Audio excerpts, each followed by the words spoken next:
I am trying to do Molela terracotta art.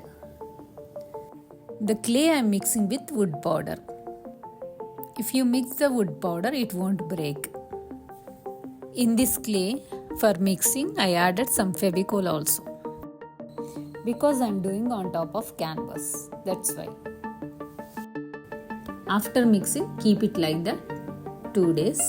Then we have to try.